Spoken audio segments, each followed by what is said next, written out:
Yes, Paul, that's correct.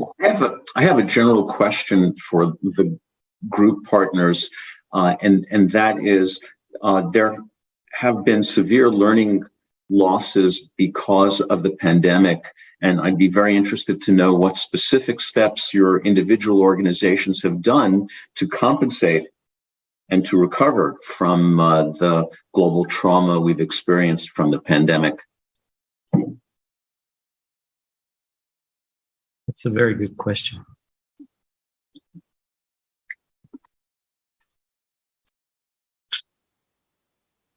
Manaus, can I jump in? Please go ahead. Absolutely, Flavio. Yes, and also would like to particularly invite Anand and Taharejan to please add, because as you all know, India and Brazil were the two countries with the most devastating impact of COVID on their population. So please. Yeah, especially ADCAM in the Amazon region in Manaus, it was very hard hit by the pandemic. Not only kids could not go to school, like ADCAM could not have kids coming to their classes, but it had to provide ways for these children to have access to Wi-Fi or just basic cell phone just to be able to study. But the most devastating thing was these kids losing their parents.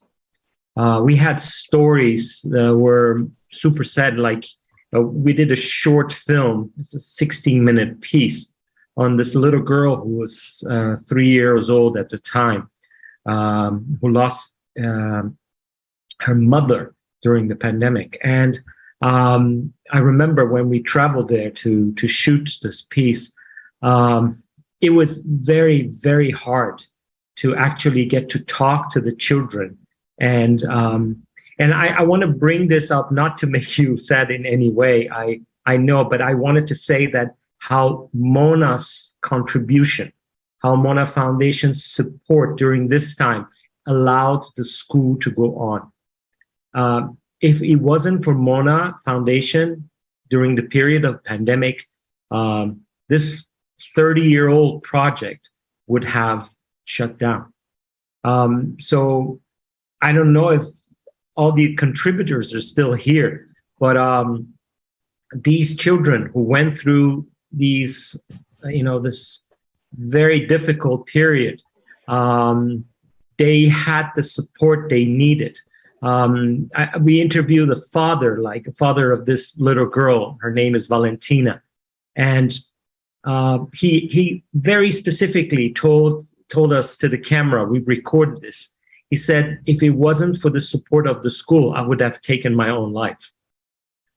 He said, I loved my wife, like she was my companion. She was my partner for my entire life, and it was gone. And then I was talking to some other school teachers, they also, I talked to a specific person working at the school, and he said that he had lost 8 members of his family during the pandemic.